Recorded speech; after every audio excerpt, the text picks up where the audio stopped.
Om.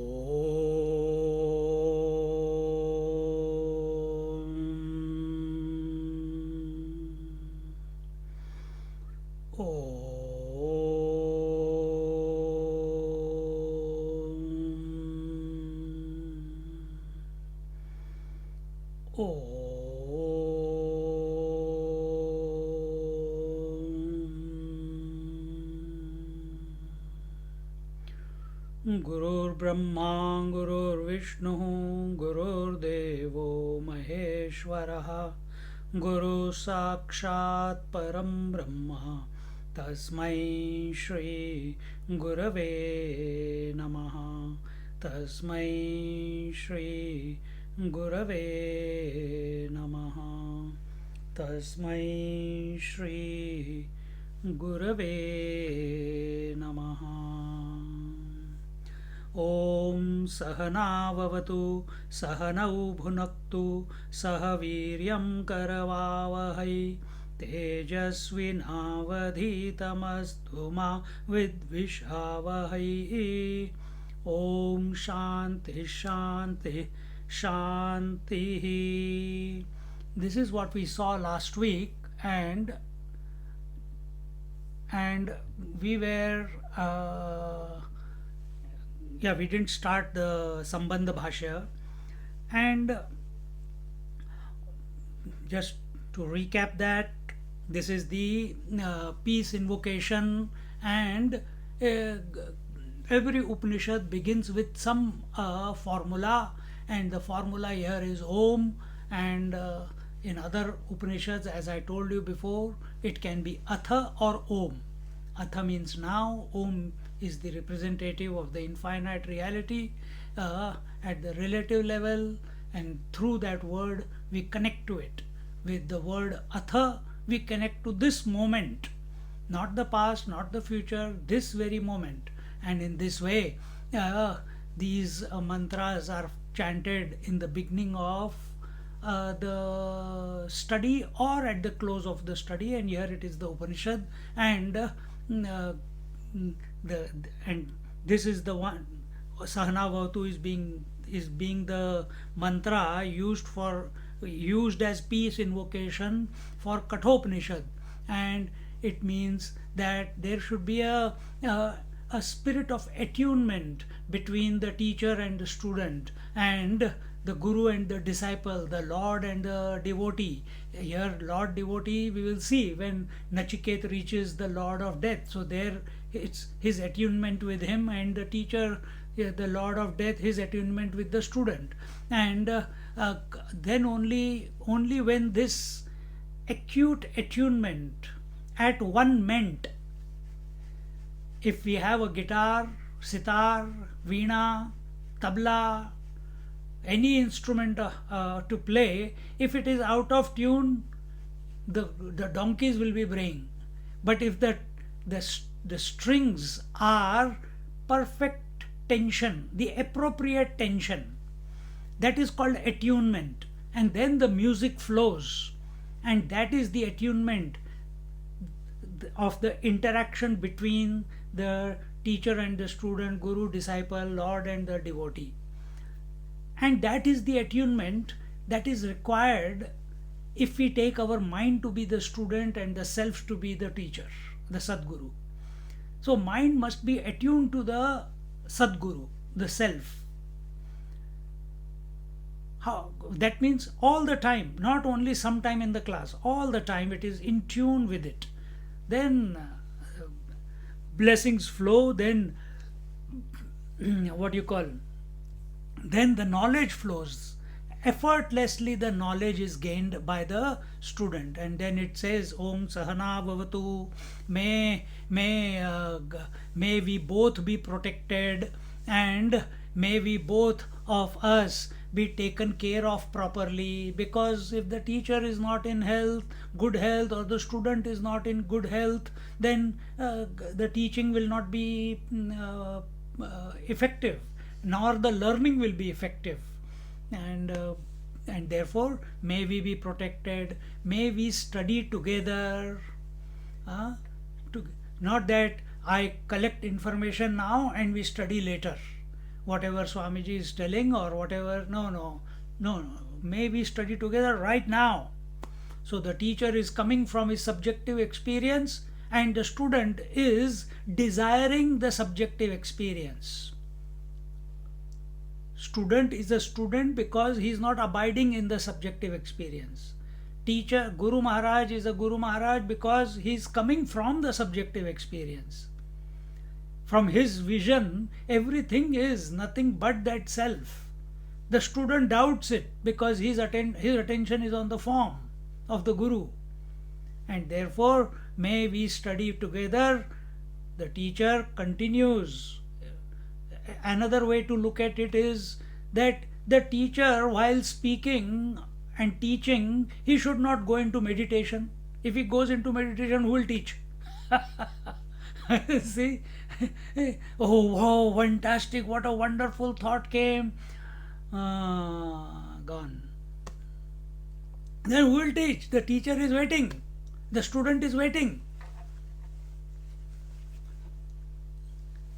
So, as much as the inner bliss is inviting, the teacher, the Guru Maharaj, he must bring himself out of that and cater to the needs of the student, of the seeker.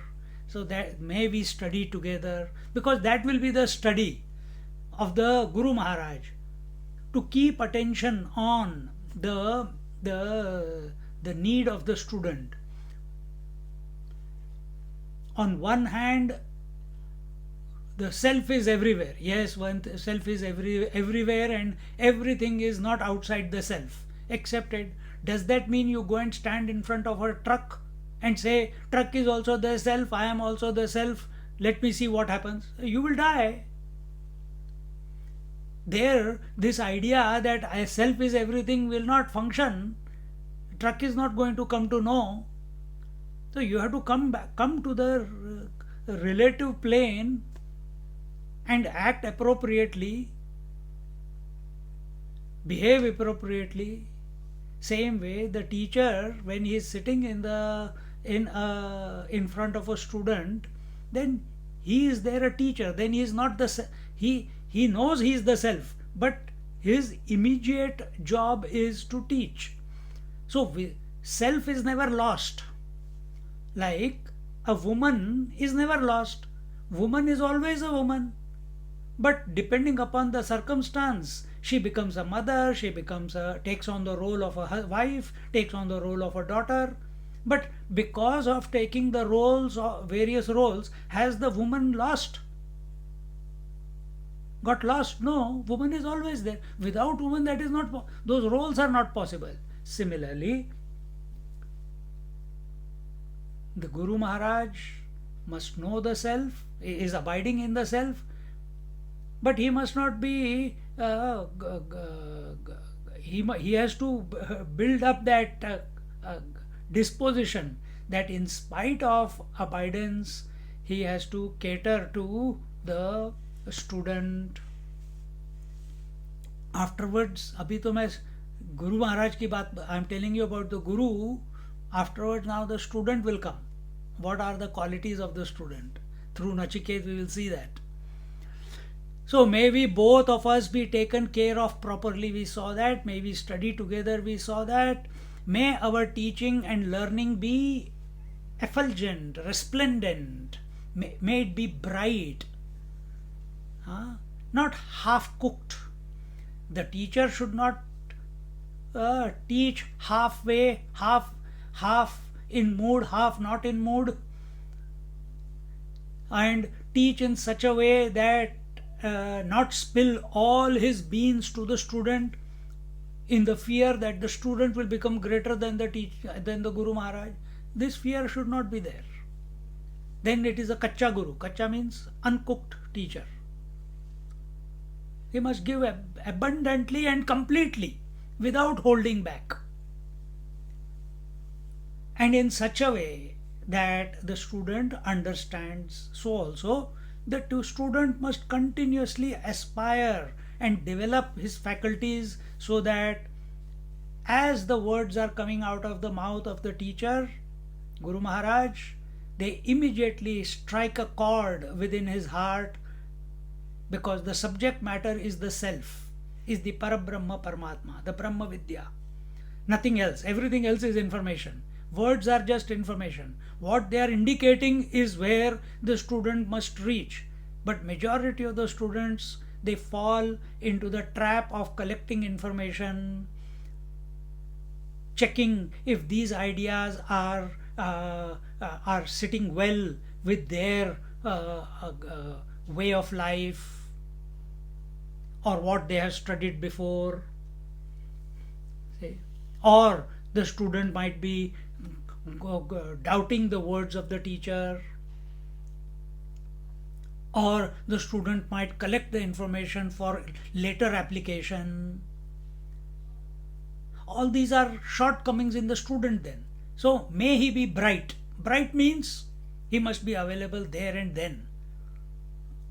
May there be no misunderstanding between us. May the teacher not show favoritism. May the teacher employ all the ways to teach the student. What are the ways? Samadhama Danda Veda.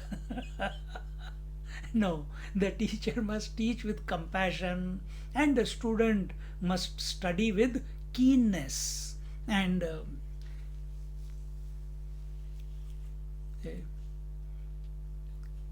so this misunderstanding usually the misunderstanding is between the student and the teacher, not the teacher and the student, because teacher's view is all is one, and he's moving in that, he's abiding in that, and he's moving in that direction, he's allowing life to flow. Whereas student has a need, teacher has got no need. Student has a need, student has a desire. So it is, the onus is on the student. We saw that in Kena Upanishad, when the student asked what is that which inspires the pranas, the senses, the mind, etc. The teacher said it's the prana of the prana, the eye of the eye, the ear of the ear. He says, what is this what you are saying? He says, this is what I know. Rest is for you to work it out. It's not my problem. This is how my teacher taught me, and I am telling you the same. There is no word which can reach it. So you have to work it out, what I have just told. You ask the questions, I'll answer. But this is the best way I can answer. It is the eye of the eye, it is the ear of the ear, it is the prana of the prana, it is the mind of the mind. See? So the onus, the responsibility is always on the student, because he is there to learn. And it is the student who has to come to recognize the consciousness within himself as I. See?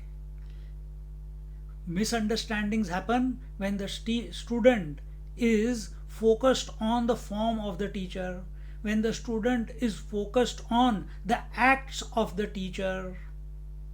Like once one Mahatma was sitting, and Gautam Buddha was sitting, and Ananda was standing behind him. One devotee came. He said, "Oh great one, is there God?"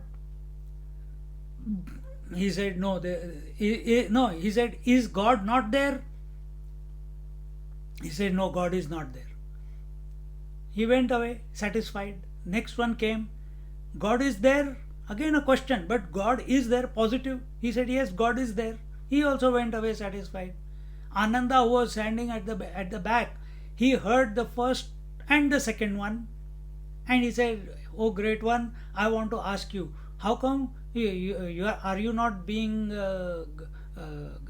hypocritical? To one you say that yes, God is there, another one you say God is not there. What is the truth?" He said, "Did you ask the question? No. So don't listen." They are satisfied. Who came with the question got the answer, and he's gone satisfied. Who asked you to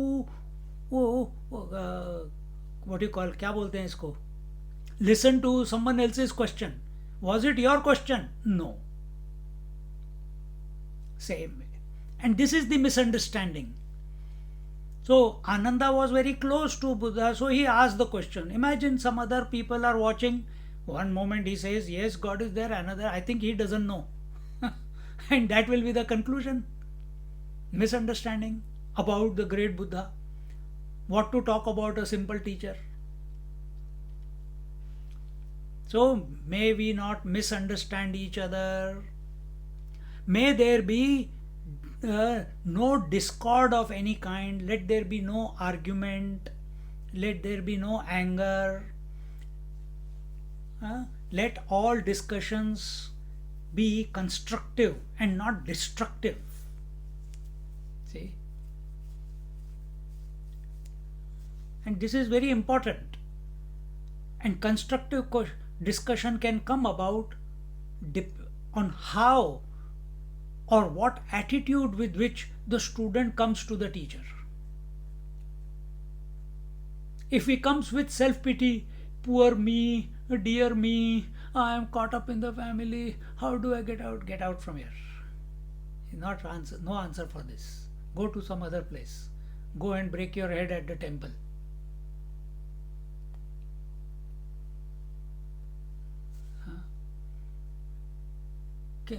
Can you help me? No, we cannot. Teacher cannot help. You have to first. You have to be able to help. The student has to be able to help himself or herself. What is that? Proper attitude, 100% inspiration, integrity, honesty, brahmacharya, cleanliness, zest for knowledge, mumukshutva, a desire to liberate. All these qualities if one has, then he is such a student is qualified for the Upanishad, otherwise not. Otherwise we'll listen, Swamiji spoke so nicely, chalo, let's have a liquid spirituality now. We had a proper spirituality, now liquid spirituality. No, this is not the way. This teacher cannot, the Guru Maharaj cannot inculcate in the student. This has to be self-born. You have to, the Atma Bala, the self-confidence, the self-enquiry, that spark must be already bright and glowing within you. Then the knowledge of Brahma Vidya through the Upanishad is effortlessly gained. So the onus is all on the student. How he approaches, in what manner he asks the question. Is he a doubting Tom, or is he asking a question? Many times you must have seen, if one person is asking a question, other people who are sitting around, they also ask a question. Hey, this fellow asked the question, he is being answered, why are you popping in between? Because that question and this answer triggered something in that person's mind, and now he's popping in between. Sometimes a student asks a question and someone else starts answering the question. All this must not happen. We have to be extremely alert in front of the teacher.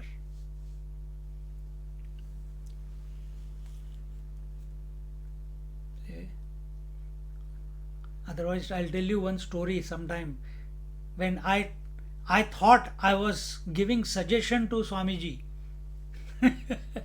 my early days in the ashram, I had never come across any Mahatma. I have come across, but not on a daily basis. And he had given me some responsibility, and everyone was afraid to go to his kutia. And I used to have no fear, so I used to go. And when I was there, he told me, okay, go and do this job. Go and tell this fellow.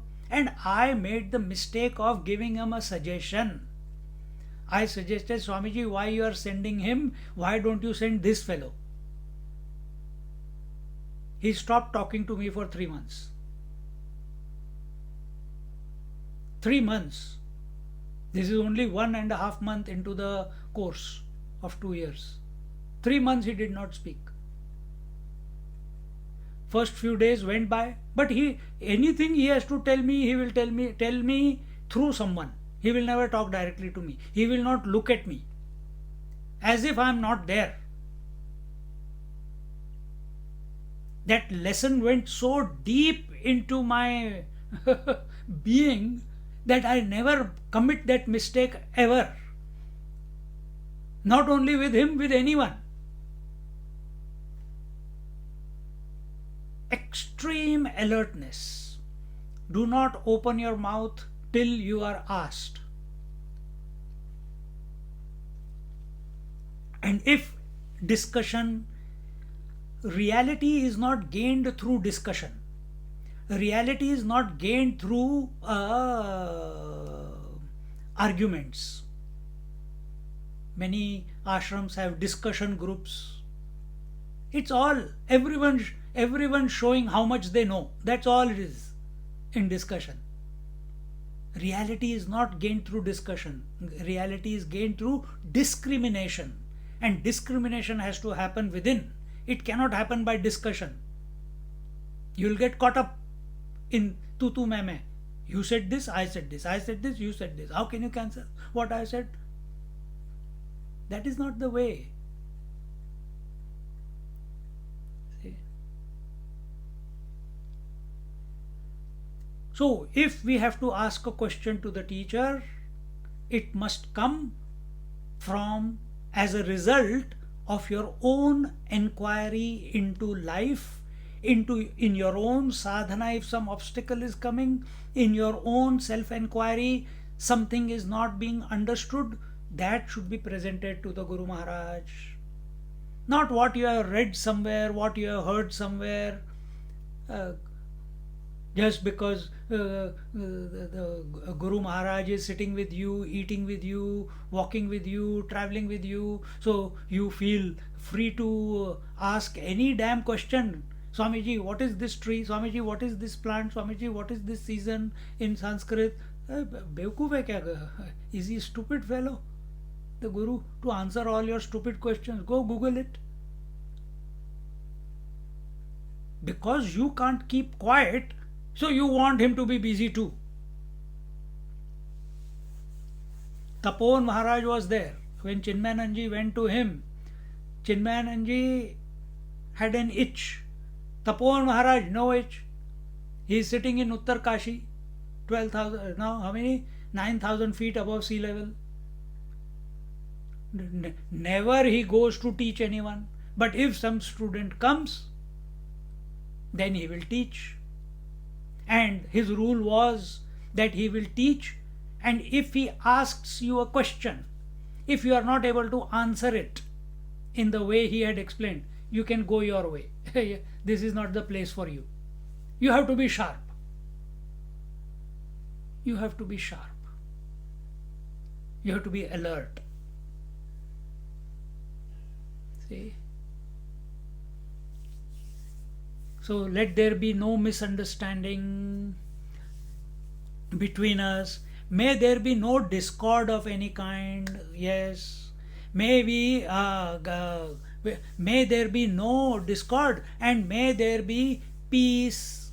Om Shanti, Shanti, Shanti. May there be peace, peace, peace. So in this way, now instead of chanting Om Guru Brahma, Guru Vishnu, every class we will be chanting this mantra now. Okay, so maybe I'll choose a simpler tune. I chanted in the Vedic chanting style, but I'll chant it in the normal style. And so now we enter into the text proper. But before we get into the text, Adi Shankaracharya, because we are doing Adi Shankaracharya commentary, so there is Sambandha Bhashya. Sambandha Bhashya is the Sambandha Bhashya means what is the purpose, what is the subject matter, what is the relationship between the knowledge and the purpose, etc. Who is the seeker? All that, these four things are mentioned in the Sambandha Bhashya. So here on page 12, those of you who have this one, I sent you the email. Unfortunately in English I don't have like that. Sambandha Bhashya. Om Namo Bhagavate Vaivaswataya Mrityave Brahma Vidyacharyaya Nachiketase cha. He says, salutations to Bhagwan Yama, Vaivasvataya. Namo, Namo is salutations. Bhagavate, Bhagavan. Vaivasvataya Mrityave. Vaivasvataya is the Yamaraj, the Lord of Death. And Brahma Vidyacharyaya, he is the teacher of Brahma Vidya, he is the teacher of the Supreme Reality. He is the Acharya. Acharya means the teacher.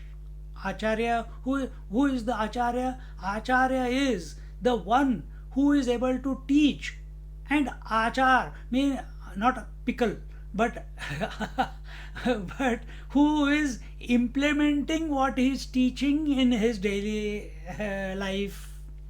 Whatever words and the knowledge that is coming out, he is an example to the student when they observe him. Such is an Acharya. Acharya can be a Brahma Nishtha, means Acharya may be abiding in the truth, or Acharya may be working towards abiding in the truth. So when you go to Shankaracharya, the Kanchi Shankaracharya, Sringeri Shankaracharya. So these Shankaracharyas, if you see Paramacharya Swami Chandrasekhar Saraswati, he was an Acharya. He was established in the truth, and he will follow all the rules and regulations to the T. And he lived his life like that, the entire 90 years or so, whatever he lived. And yet there are other, now today also Swami what is his name, Brahmendra Saraswati or something, from Sringeri. He is abiding in truth, but he has a understudy. So when he goes away, the next one is going to come. He is on his way, but he also follows all the rules and regulations. He also teaches, he also practices. But as a student, he is spending lot of time in his sadhana, whereas the Guru Maharaj, the Shankaracharya, he is already abiding, so he doesn't need to spend that much time in sadhana because it's natural now for him. So here it says Brahma Vidya Acharyaya. Acharya. So the teacher or the Acharya of the Brahma Vidya, the supreme, the Vidya, the knowledge of the supreme reality. And also our salutations to Nachiketa se cha. Cha means and also to Nachiketa. Who are these characters, we will explain as we go along. I told you now about the Vaivasvataya Mrityave. I told you about the Lord of Death. Nachiket, the character, we will see when it comes. Then continuing, Atha Kathakopanishad Vallinam Sukhartha Prabodhanartham Alpa Grantha Vrutti Rarabhyate. He says that now Atha, see, I told you, all the Upanishads begin with Om or Atha. So here this text begins with Om, but this word Atha is coming here. Atha means now. Now what? Kathako Upanishad Vallinam. Now a brief meaning Sukhartha. Sukhartha Prabodhanartham Alpa Grantha Vritti Rarabhyate. That now a brief exposition of the various chapters of Katha Upanishad is going to be started for the for making us easily comprehend the Brahma Vidya, not for any other purpose, not to entertain you, not to for easily comprehending the Brahma Vidya, the supreme reality. Continuing, सदेर धातोर विशरण गत्यवासादनार्थ स्योपनिपूर्वस्य क्विप् प्रत्ययान्तस्य रूपम उपनिषद इति. सदेहे धातोः विशरण गति अवसादन अर्थस्य उपनिपूर्वस्य क्विप् प्रत्यय अंतस्य रूपम उपनिषद इति. I've broken all that out now for you. So what does it mean? हमारे लिए तो वही काला अक्षर भैंस बराबर है. कुछ समझ नहीं आता. But exposing your ears to this Brahma Vidya, to the words of the Upanishad, ये भी very rare people get it. Like once, I've given this example, once Swamiji was giving, Swami Anubanji was giving a lecture on Ramayana in English at Prempuri Ashram in Mumbai. And that time one lady came and she went around Swamiji, in the middle of the lecture she came from somewhere. And she went around Swamiji 1, 2, 3 rounds, and then Swamiji is talking. The lecture is going on. Someone came, he told them, don't disturb her. She came, he put the very old lady, put the flowers at his feet, and then went and sat down and very keenly is listening to him. And at the end of the lecture, Swamiji went and she came to touch the feet of Swamiji like everyone else. So Swamiji ne kaha, Mate, samajh aaya. He could understand that she would not have understood the English because she looked like that. She says, no, I did not, I don't speak English. But I know you are talking something great. You are talking about Ram. You are talking about Ayodhya. You are talking about Ram, Sita, Hanuman. Satsang is going on. So auspicious words must be spoken here. So I just wanted to expose.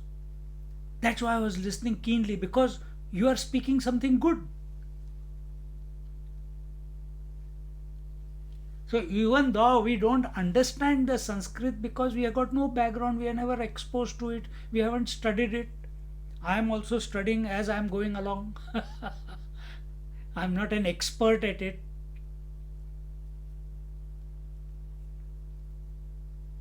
But all that we have studied, it starts clicking.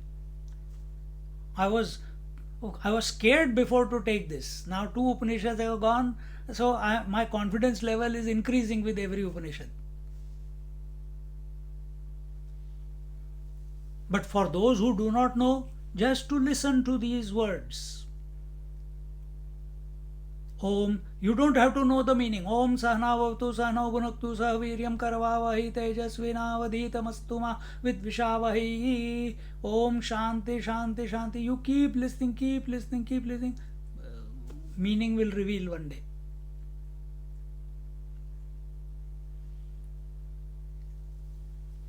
So here, now, what does he say? He says the word Upanishad, sadehe dhatoho, the visharana gati avasadanarthasya. So the word Upanishad is derived. How is it derived, Upanishad? There are upa, ni and shad. These are the 3 parts of it. Upanishad.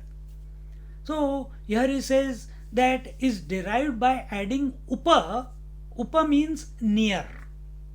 And ni, which means with certainty. Upa means near, ni means with certainty, and these two are added as prefix to the dhatu, to the root verb sad. And sad here, what do you call that? Sad becomes shad because of the quip pratyaya, and the sad dhatu. So that is that whatever the Sanskrit rules are there. But the sad means, what does sad mean? To split up. So here three words are taken: visharana, gati, avasadanarthasya. So what is visharana? Visharana means to destroy, to split up. Sad means to split up or destroy. Gati means to go, to reach, to attain. Split up what? Split up the truth from the untruth. To destroy means what? To destroy all that is, all the limitations, all the conditionings, all the ignorance that is keeping you in the individuality. In essence, you are the infinite. See? So, visharana, to destroy, to split up. Gati, to go, to attain. Attain what? Attain the reality. Attain the destruction on one hand. Dukkha nivritti, sukha prapti. Destruction of misery and attainment of immortality. To go near, or to go, to reach, to attain Brahma Vidya. Brahma Vidya, the supreme reality, the self. And the last word is avasadan. Avasadan means to loosen. To loosen what? To loosen the power of the ignorance, to loosen the power of relationships and possession, to loosen the power of desires, to loosen the power of the senses. Because they loot, they take us away where we don't want to go. They take us to those avenues where we lose ourselves. And by the time we realize that we have lost our way, it's too late. So what is the third meaning? Avasadan, that which loosens. See? Sad. These are the three meanings of sad. So in this manner, therefore, Upanishad shabdena cha vyachikhyasita grantha pratipadya vedya vastu vishaya vidya uchyate.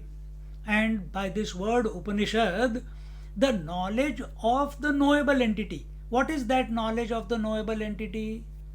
What is the knowable entity? The Brahma Vidya, the Atma Tattva, the supreme reality. About that, the knowledge is gained through the Upanishad. So we are going to look at what Upanishad means. Maybe 5, 6, 7 different approaches are there to understand the word Upanishad.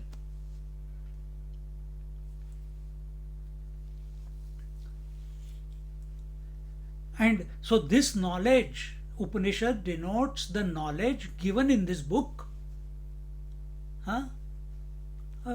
of that Brahma Vidya, of that reality, supreme reality. Then Kena punarartha yogena Upanishad shabdena vidya uchyate iti uchyate.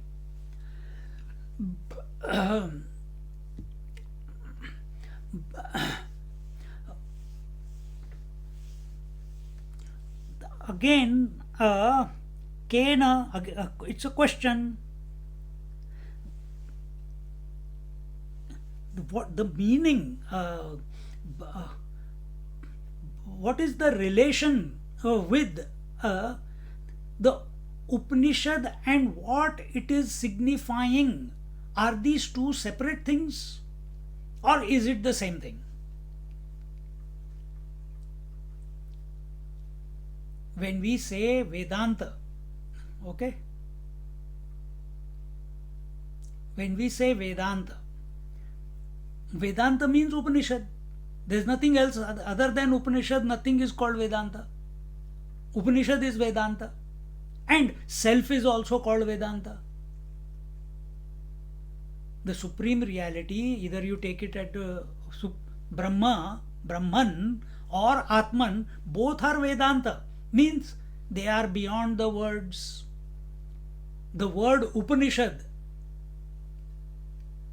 that which comes in the Vedas, you got the Brahmana part, you got the Upasana part, and you got the Upanishad part. Upanishad is also called Vedanta. So why is it called Vedanta? Vedanta means that which is beyond words. But I am looking at words in the Vedas, and you are saying that this is Vedanta. So it is how you approach. These words are such that they take you beyond words. Whereas when I chant Narayana Suktam, it takes me to Narayana. When I chant Durga Suktam, it takes me to Durga. When I chant Sahana Bhavtu, it is talking about the Guru and Shishya. It is not taking me beyond the reality, beyond the words.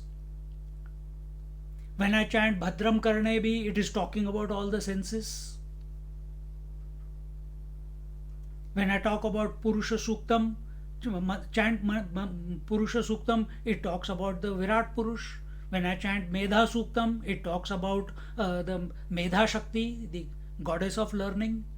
When I chant Rudram, these are the mantras, they take me somewhere. I can have a relationship with it. But Vedanta doesn't leave me to have relationship with anyone. It delivers me, the one who appears as everything. So the word Upanishad here, when it says Kena punartha yogena Upanishad shabdena vidya uchyate iti uchyate. So so what is the significance of the word Upanishad? What is the knowledge denoted by the Upanishad? Knowledge is being denoted. The significance of the Upanishad is knowledge alone.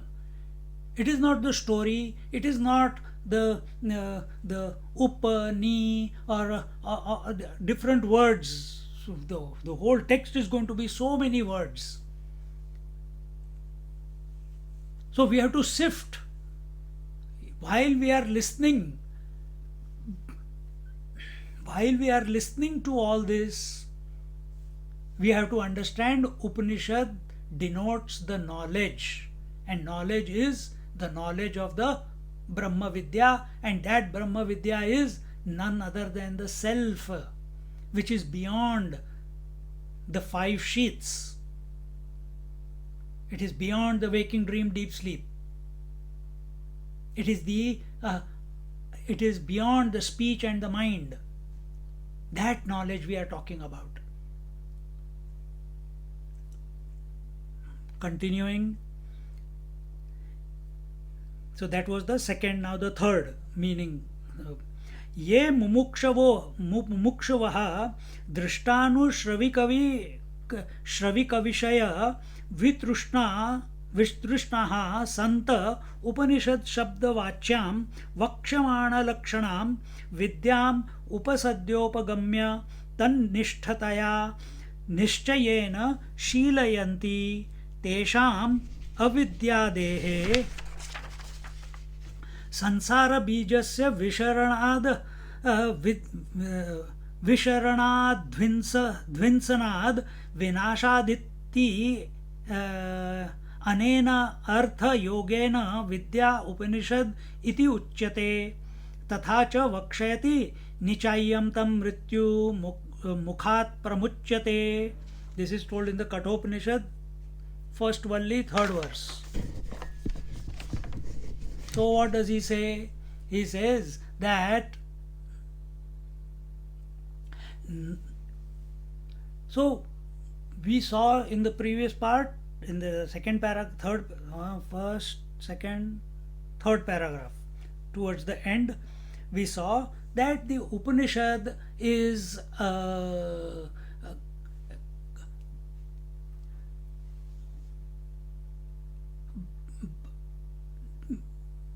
by the significance we come to know or we approach the Upanishad. Now, if here now we are ye mumukshavo, so what we just read, those people who are desirous of liberation, ye mumukshavaha drishtanushravikavya vishaya vitrushnaha santa, and they have become dispassionate towards all the desirable objects of this world and the other world. Of this world and the other world. What is this world? This world is possessions and relations. What is the other world? Oh, I want to go to heaven, I don't want to go to hell. Bhur bhuva sava tapa janaha maha satyam saket kailash vaikuntha, etc., etc., all these various lokas, we want to go there. So here it is told that those people, those men who are desirous of liberation and have become disinterested, dispassionate, have vairagya, virakti towards all the joys of this world as well as the other world. And come to this Upanishad, Santa Upanishad Shabda Vachyam Vakshamana Lakshanam Vidyam Upasadyopagamya Tannishtataya. So, and come to this Upanishad, the verses of this Upanishad, the words of this Upanishad, and also come with the various qualities.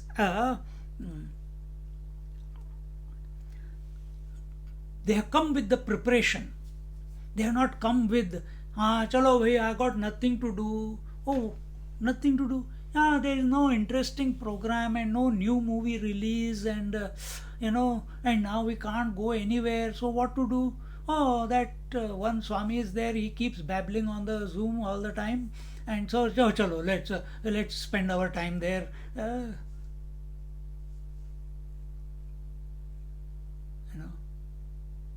You are not doing any favor to anyone. Not like this. As I told you, all the qualities, some of the qualities I told you in Sahanavatu, the student who has dispassion towards all the joys of this world and the higher worlds, the heaven, the various heavens, and with proper qualities. What are the proper qualities? Very simply put, Vivek, Vairagya, Shatka, Sampati, Mumukshutvam. Mumukshutvam we already saw. Vivek, Vairagya, Shat Sampati. Vivek is discrimination between real and unreal, permanent and impermanent, truth and untruth. Vairagya, we saw he is dispassionate towards this world and other world. Then Shatka Sampatti, these are the qualities that he needs to build up. What are they? Shama, Dama, Uparama, Titiksha, Shraddha, Samadhan. Shama is control of the mind. Dama is control of the senses. Uparama is this mind naturally is not wanting to go out of the senses to indulge in the world. Titiksha, perseverance, joyful perseverance, not a complaining perseverance, not poor me perseverance. So why it is so hard? Poor me. I wanted to sit in meditation, Why has the sun risen so late today? I wanted to sit in meditation in the morning, but ware yaar, again the sun has come late today. No, no, not late. Nowadays it's coming up early. Before it used to be dark till 8 o'clock. Now I want to get up early, but it gets light by 5:30, 6 o'clock. Oh, poor me. Not like this. Only seeking attention. No. Perseverance means ability to go through whatever life is throwing at you, good or bad, without reaction but joyfully. Perseverance. And how do you do this? With Shraddha. Do all these four before. Shama, Dama, Uparama, Titiksha. How do you do it? With endure it joyfully, but with faith. Why faith? Because this is just the qualities you are developing at this body level and body and mind level. But your attention is on liberation. Your attention is on discrimination. Your attention is on dispassion. And when you do these with faith, what it brings you? It brings you contentment. Samadhan. Samadhan means mind is what is told here, that drishtanu shravika vishaya vitrushnaha santa. He is not interested in the things of this world or the other world. Meaning he has samadhan, he is content. Wherever life has placed him, whatever is there or not there, he is absolutely 100% fulfilled, comfortable, content within himself. No desire for this world or the other world. Yes, there is one desire, and that desire is the desire for liberation. These are when it says Upanishad Vachyam Vakshamana Lakshanam Vidyam Upasadyogamman Tannishtaya Nishchayena Shirayanti. So he has to develop these qualities and then approach the Upanishads. So our Upanishad is going to go for a few years now. If we already do not have, see, how much time does it take you to shift from being a mother to a wife, from being a husband to being a father? Instant, isn't it? Instant. Wherever you are, if two people are standing one in front of you, one is wife, one is child, when you look at husband expresses, when you look at the children, father expresses, and it keeps flipping without any efforts. Why does it become so difficult for us? If you can so easily change the hat of being a father, being a husband, being a father, being a husband, being a mother, being a wife, being a mother, being a wife, why can't you change the hat? Being a individual, being the infinite, being the individual, being the infinite, being the individual, being the infinite. Why so difficult? You every day you are changing the hat of the waker, then you are the dreamer, then you are the sleeper. No efforts. Right now, very effortlessly, you are seeing also, you are hearing also.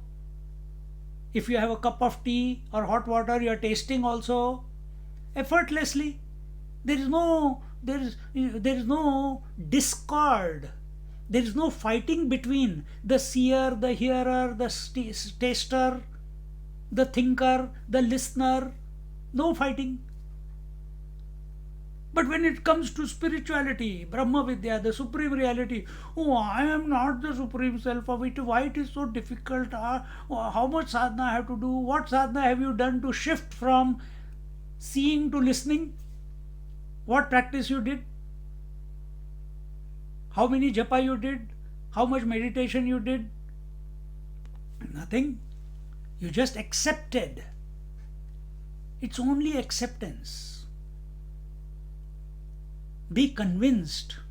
You are convinced that you are the seer, as well as you are the thinker, as well as you are the listener.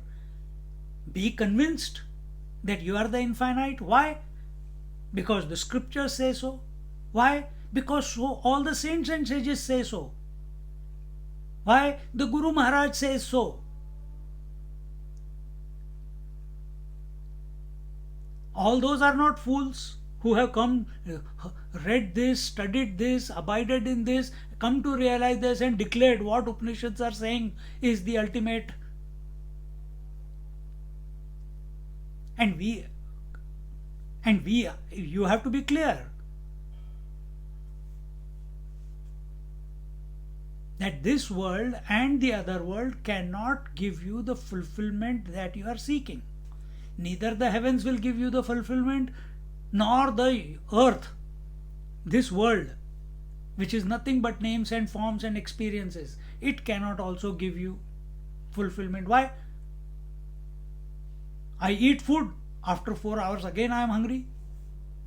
I drink water, after 1 hour again I am thirsty. So things are, because this world is changing, and wherever there is change, you cannot have lasting fulfillment. So you have to find what is unchanging. That is discrimination between the changing and the unchanging. Unchanging is the self, changing is the world. This world as well as the other world, the heavens. They are also changing. They are not permanent. Why? You go there, when your merit is over, you will come back again.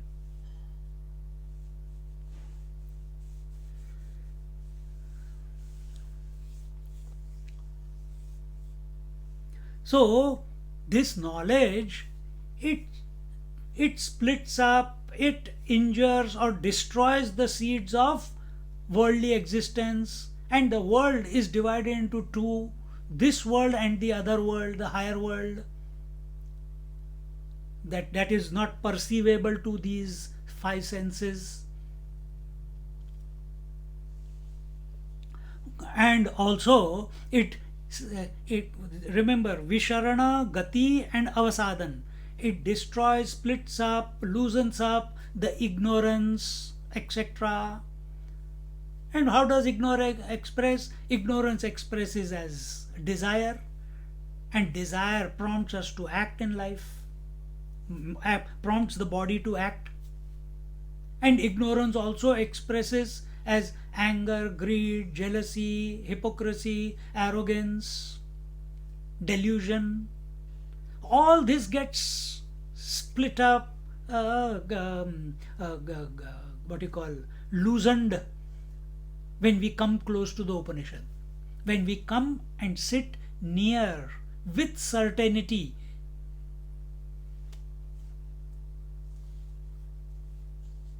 to close to this Brahma Vidya, close to this Upanishad. Merely by exposing yourself to Upanishad, the more integrity is there, the faster the breakup will happen of ignorance. But that does not mean you have come, you are listening, you are appreciating, you are available. We have done Ishavasya, we have done Kena Upanishad. Both were abstract. Now suddenly a story has come. Yes, in Kena also one story was there. But that story was of gods.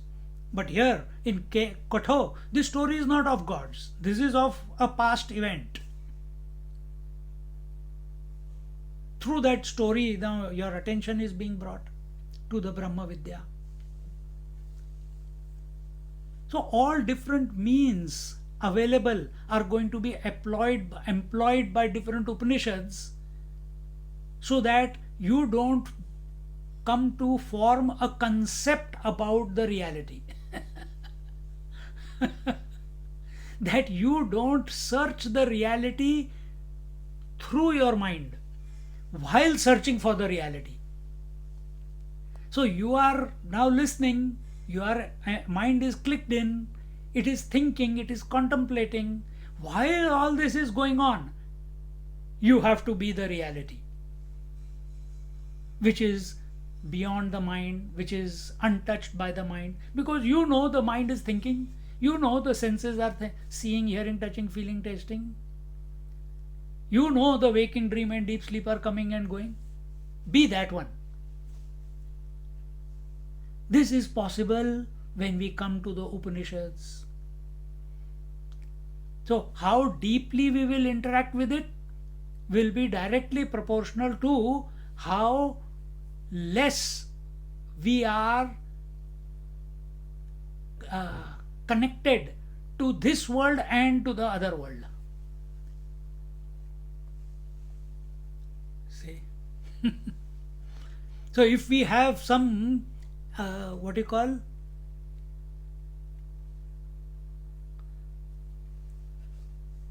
in English they say, if you still have got some eggs to fry, Hindi में मेरे को पता नहीं है.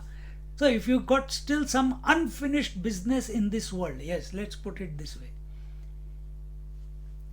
If you still feel that there is some unfinished business in this world,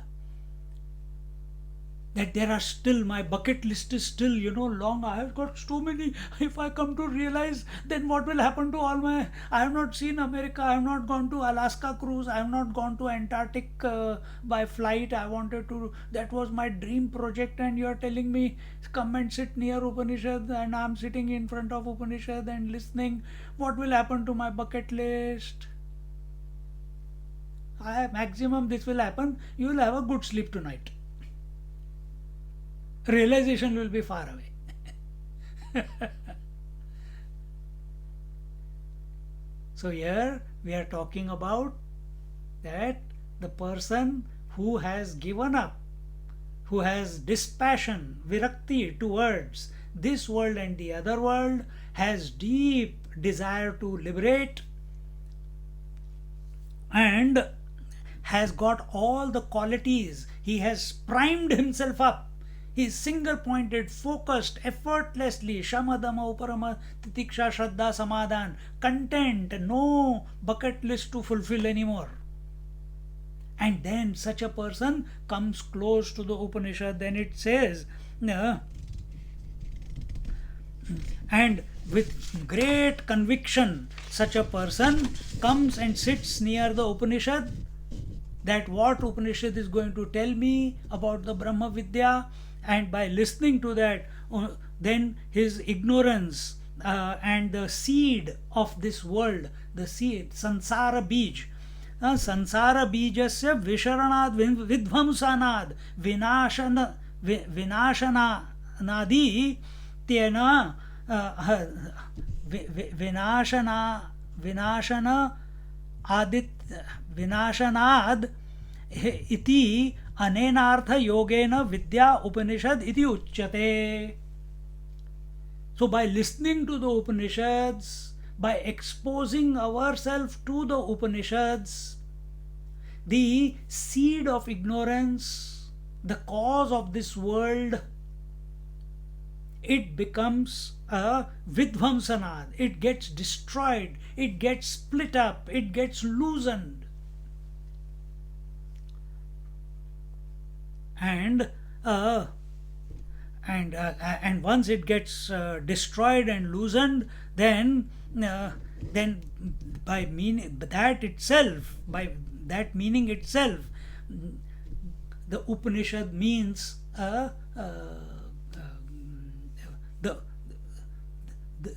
Upanishad brings you to that point. So remember, two things. How do you put realization? Either you say abidance in the self is realization, abidance in the Parabrahma Paramatma, abidance in the Atman is equal to realization, or other way, you destroy all ignorance,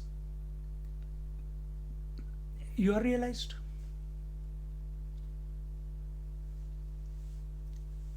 You destroy all ignorance. Now you don't think, oh, then after that there'll be nothing. No, don't go into nothing. Nothing is also part of the ignorance only. So destroy all ignorance. Then what is? Then there's nothing left behind. Then only you are there. So when we study Upanishads, all ignorance is destroyed. The sansara beej itself is destroyed.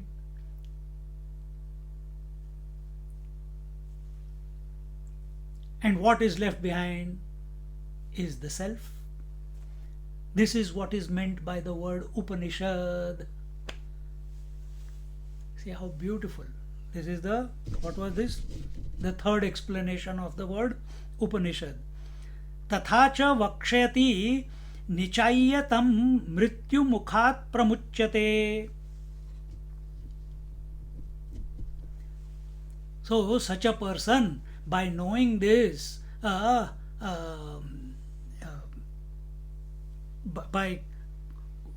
knowing it immediately, the person becomes free from death. This is told in the third verse of the first chapter of Katha Upanishad. See, immediately, not slowly, not gradually. Do you become? Remember the same example, because I can see only two ladies here. So husband is there and the children are there. Do you gradually shift the position from being a wife to a mother, or it's immediate, instantaneous? There is no lag. It is not slowly. I'm trying to become mother. I don't know. The wife is not going. I'm trying to be mother. No, it does. This problem never arises in your mind. But when it comes to Brahma Vidya, oh, I have to give up individuality. It is not going. Oh my God, what to do? Poor me. Why you are creating a journey where there is no journey? Therefore here it is what the Upanishad is, Nichayam tam mrityu mukhat pramuchyate. It is immediate, it is instantaneous, and when it happens, one is free from death.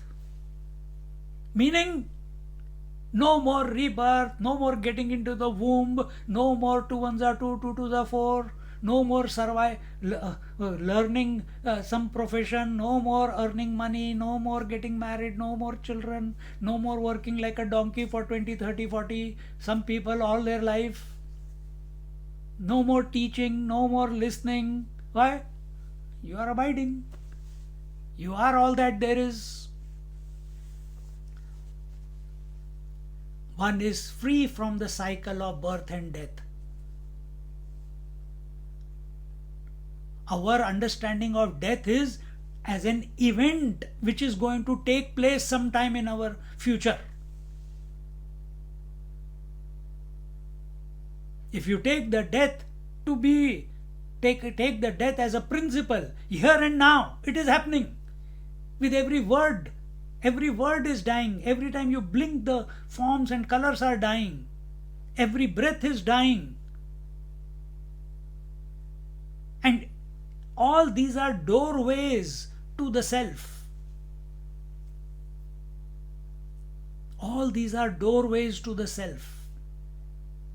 But are you available to yourself? Or are you finding all excuses to remain in the world and consider the world as real? And the self, that is a good concept, that is a good idea, that is... No, it is not a concept. It is not an idea, it is not an imagination. It is immediate, it is you. So when we come with that preparation, what we was told before, and come and sit near the Upanishad, instantaneously we can, depending upon our preparation, again all onus is on the student.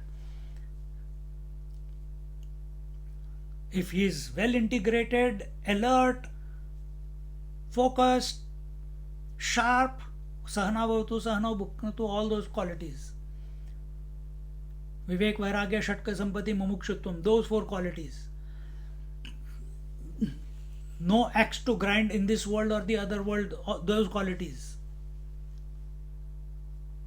They also, all these, even if we have some hidden desires, when we come and sit near the Upanishad, all of them get burnt away in the fire of contemplation on the self. That is the power of Upanishad. So feel blessed that we have got the opportunity to talk about, discuss. Yeah, it's one-way discussion. It's not two-way, one-way discussion. But this is satsang. That we have been chosen by the divine to speak about it, to listen about it. See. Continuing, the fourth point.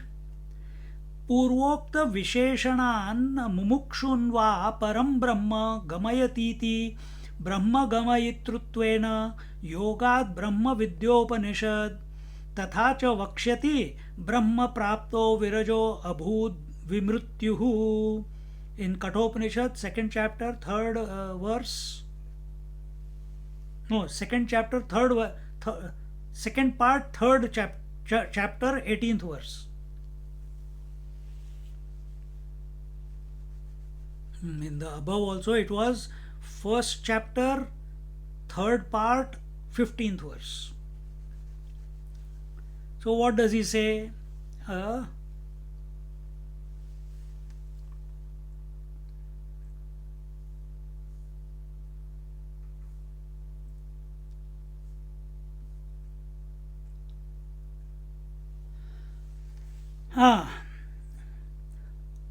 पूर्वोक्त विशेषणान मुमुक्षुन वा परम ब्रह्म गमयति इति. He says that, or the knowledge of Brahman is called Upanishad, knowledge of Brahman is called Upanishad because of its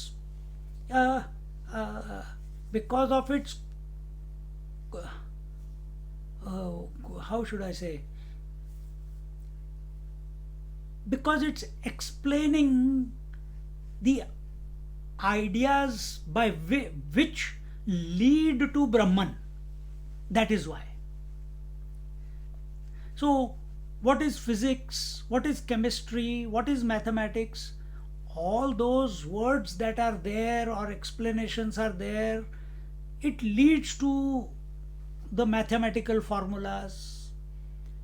History, all the words are there, all the words are telling you of what happened in the past. That is what is called history. Civics, social sciences, psychology, all the words which are indicating, guiding you to understand the psychological or the mental, that is called psychology. Similarly, Upanishads are all those ideas presented which lead to Brahman. And what does it say? Mumukshun va param brahma gamayatiti. And the seekers of liberation then move towards salvation, emancipation, realization. And who are these who move towards realization? Those who are possessed of the various qualities that were mentioned before. And we will be explaining all the qualities once we get into the text also. And therefore it was told, Brahma prapto virajaha abhud vimrutyuhu, meaning having become uh, uh, having become free from uh,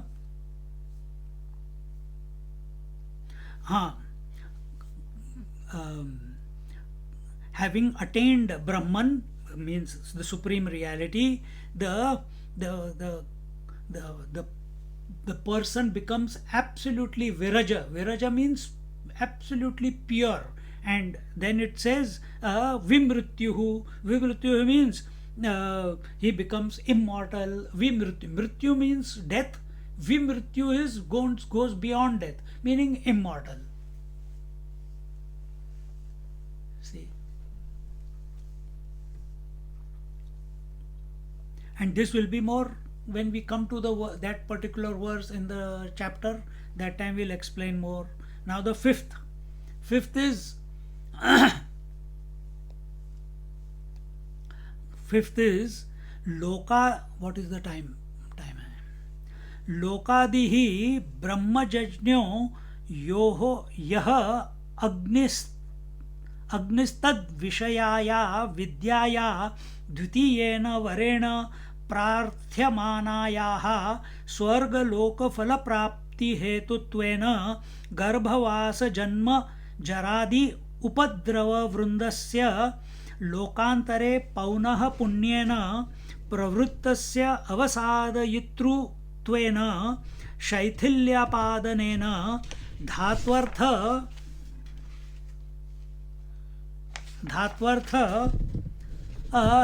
योगाद् अग्नि विद्यापि उपनिषद इति उच्यते तथा च वक्षयति स्वर्गलोका अमृतत्वं भजन्ते. So here he says that even, and now we are coming to the, where are we?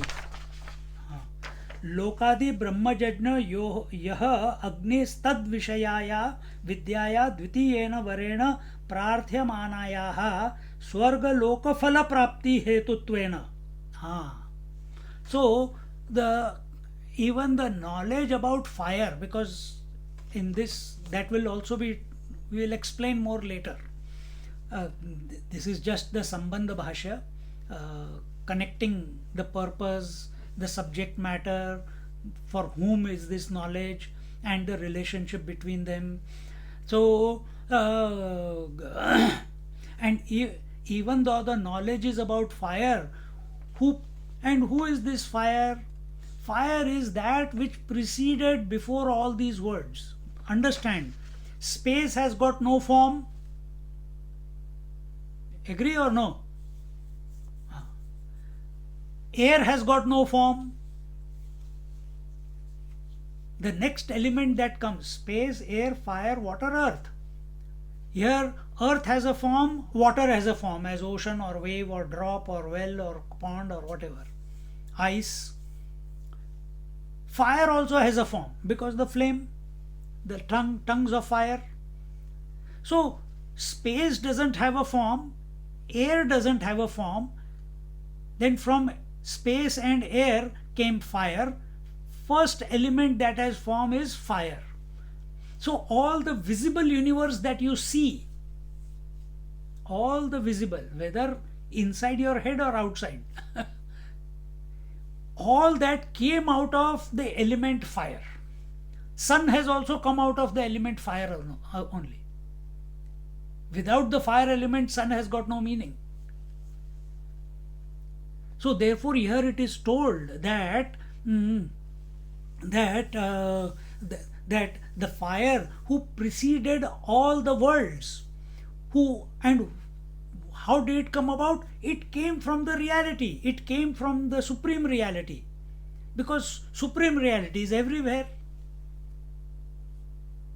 It's like the woman came before the wife, the woman came before the mother, the woman came before the sister. True or not?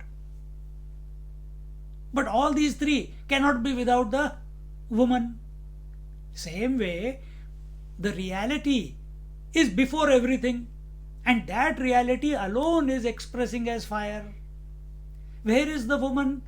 What is real between woman versus wife, mother, daughter? Which one is real? I'm asking. The woman is real. Then what about wife, mother, and sister? They are imaginations. They are the hats that you wear. Woman is the reality. All the other roles that you are playing, that is not the reality. They are with reference to something that's like a reflection.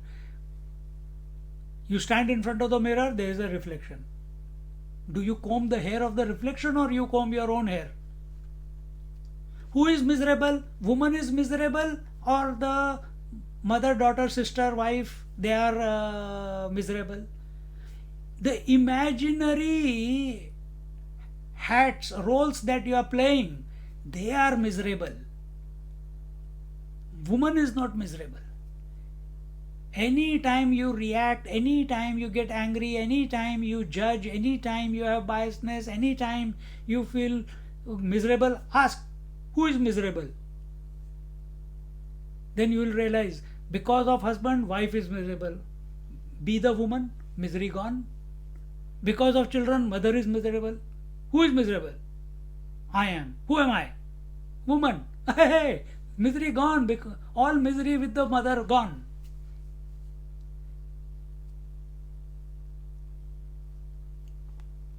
See? So, the one supreme reality alone is expressing, just like without the woman, wife cannot be, mother cannot be. Similarly, without Brahman, fire cannot be. Without water, the wave cannot be.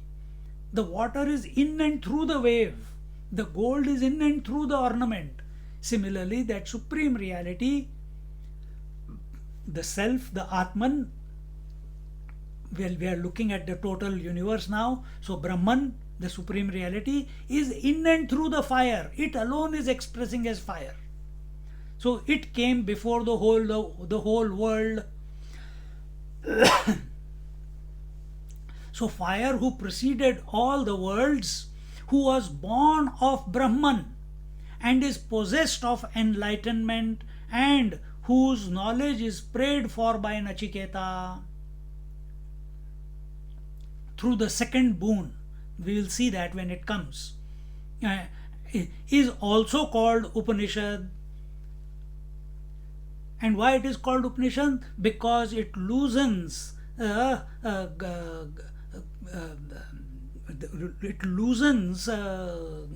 you call, whatever we are attached to in this world or the other world, and therefore leads to the result, it makes us loosen our attachment to this world, to the heavens. It weakens or loosens the various miseries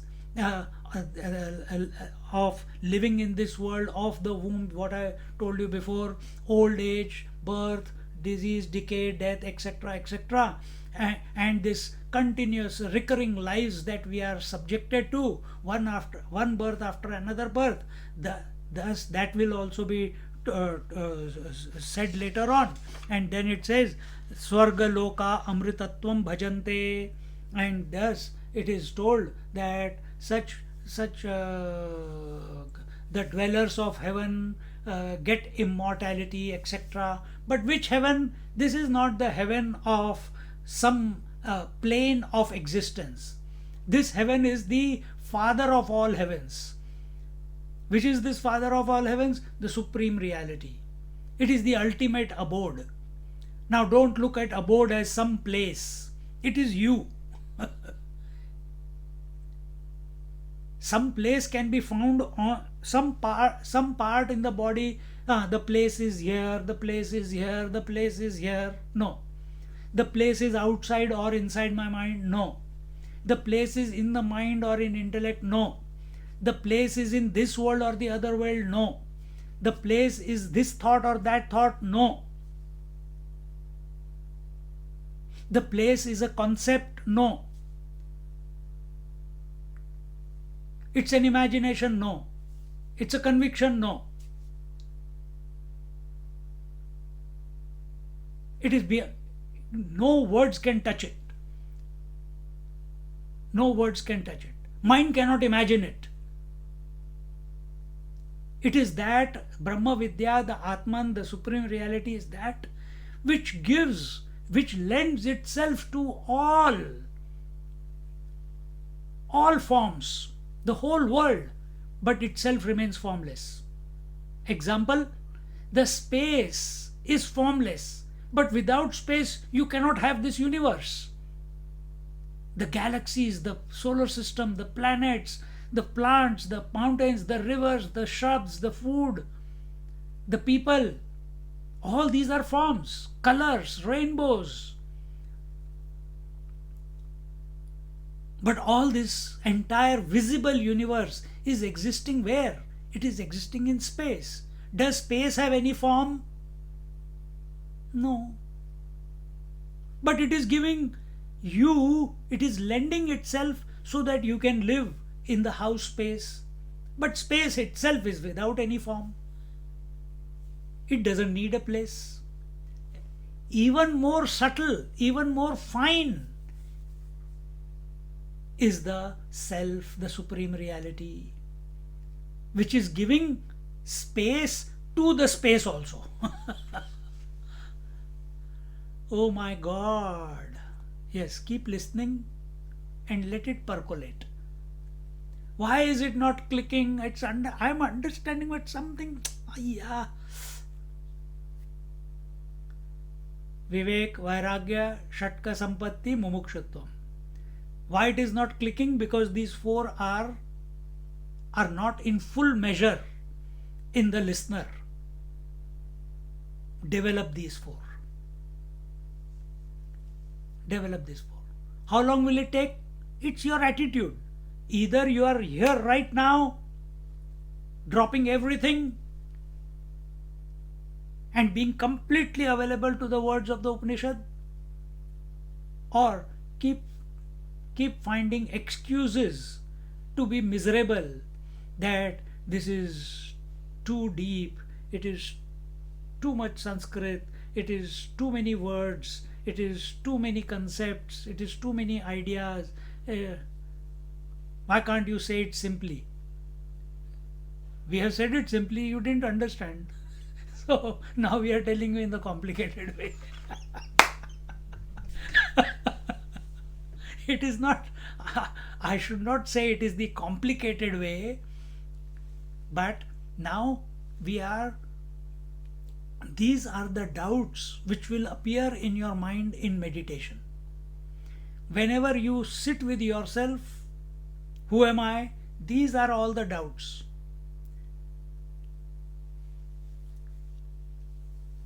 Lack of preparation, lack of discrimination, lack of vairagya, dispassion, lack of qualities of control, mind, senses, endurance, faith, contentment, lack of all these, lack of desire to liberate.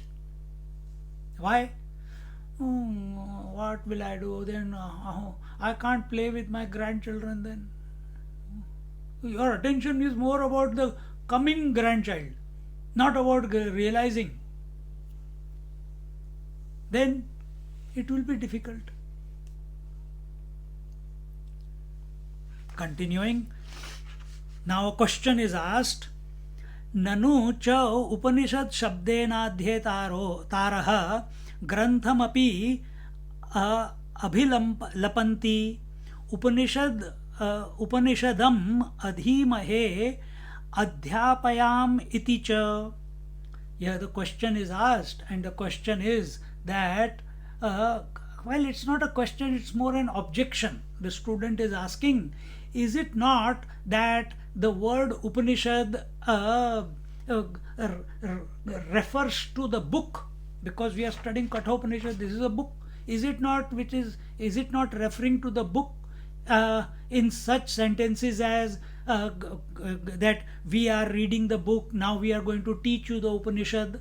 You are teaching us through the book, we are studying through the book, So is it not the book?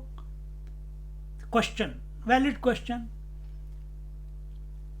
The teacher says, Evam na esha doshaha avidyadi sansara hetu visharanadehe sadidhatvarthasya ग्रंथमात्रे असंभवाद विद्यायाम च संभवात ग्रंथस्य अपि तादर्थ्येन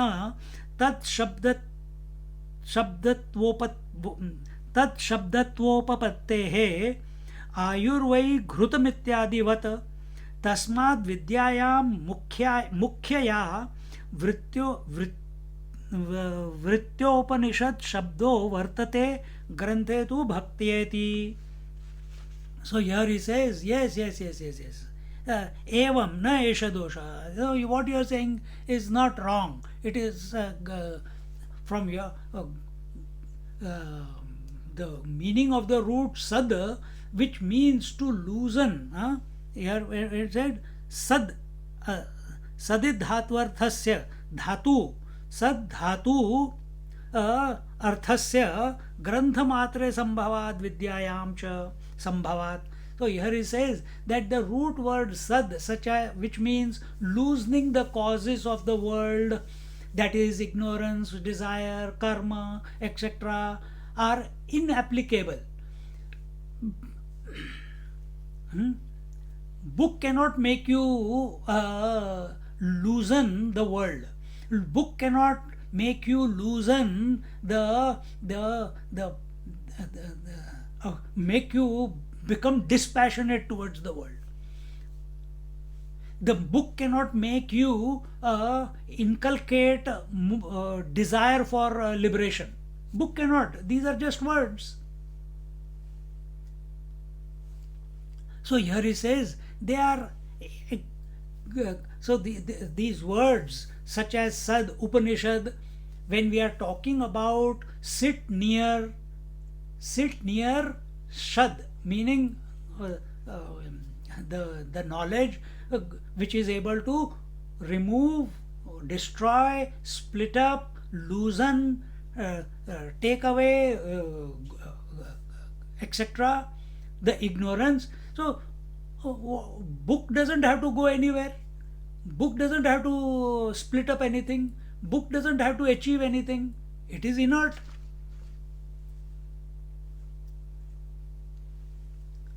See? So what you are saying is what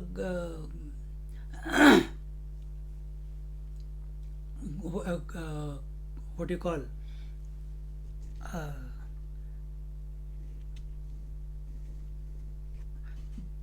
So in the book all this is not possible, but in the knowledge it is possible. Where in the knowledge? In the knowledge of the self. So right now we feel we are limited when we come and sit near. Sit near what? Upanishad. Shad what? What is that which is able to destroy the ignorance? What is that which is able to split up the ignorance? What is that which is able to loosen the clasp of the world? What is that which is able to take us away from the attractions of the world? What is that? Is it a book? Is it a word?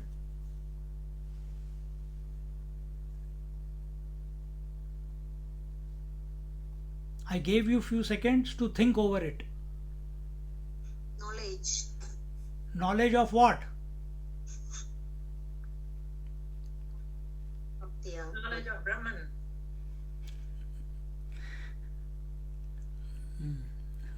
Good. Unchanging. Good. But be very careful here. So when the student is asking this question, the teacher is answering. When we say Upanishad, this is the fifth answer way of looking at it. Upanishad, sit near knowledge. Which knowledge? Not the knowledge in the book. Knowledge is not for the book. Knowledge of the self. So sit. So make the mind sit near the self. Automatically all the shortcomings in the mind, all the ignorance in the mind, all the unfinished business in the mind, all the desires in the mind, all the karma or activity in the mind, it will become nullified. Thank you. See, so sit near. So we this book is only an we already said that it is indicating, it is bringing you near, it is talking about that self, but you have to do the sitting near. Is not just like in some religions or in some places among people, devotees, they take the Bhagavad Gita, they take the scriptures, they take the Vedas, and they Om Jai Jagadish Hare, Swami Jai Jagadish Hare. They do the prayer of the Vedas, they do the prayer of the Bhagavad Gita, but they will never one day open it and see what it is talking about. So what's the point of praying to the book? So here we have opened the book, we are studying it. What is the point of very nicely they have written, it doesn't need your validity. Then why have we come and opened the book of Upanishad? To apply it on ourselves. What the words are saying, the purpose of the Brahma Vidya of the Upanishad is Brahma Vidya, and that Brahma Vidya we have to apply it on ourselves. Come and sit close to yourself. That is the knowledge. Knowledge is not the word knowledge. Knowledge is, Vidya is the self. Brahma Vidya, knowledge of the self, as the self, in the self. In Gita also it says, Uddharet Atmanatmanam Natmanam Avasadayet. Raise yourself by yourself, in yourself. It didn't say go and take a japamala and raise yourself. It did not say do yoga and raise yourself. It did not say go and do karma yoga or bhakti yoga or jnana yoga or study Upanishads and then raise yourself. It said raise yourself by yourself, in yourself. Because we are not able to do it, then we have to take support of the words. Because a child is not able to ride a two-wheel bicycle, you need those extra two on the side, near the back wheel, so that that child is able to balance. And once that child becomes confident, then slowly you remove one, then he's got one on the side, so he's got 3-tire bicycle now. Then slowly that third one also, the second support also is taken off. Now that child is able to balance. Same way, this student, this seeker, this mumukshu, if he is not able to contemplate by himself, in himself, then he has to take support of the words of the scriptures. And what is the ultimate? Ultimate is the Upanishad. Ultimate is the Upanishad, where there is no ambiguity, straight. It hits you directly.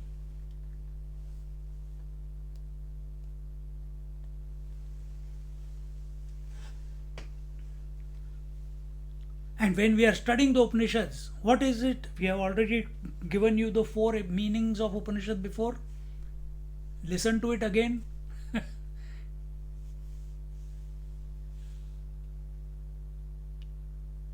Om Purnamada Purnamidam Purnat Purnamudachyate Purnasya Purnamadaya Purnamevavashishyate. Om Shanti Shanti Shanti. Harihi Om. Shri Gurubhyo Namaha. Harihi Om. Sit quietly.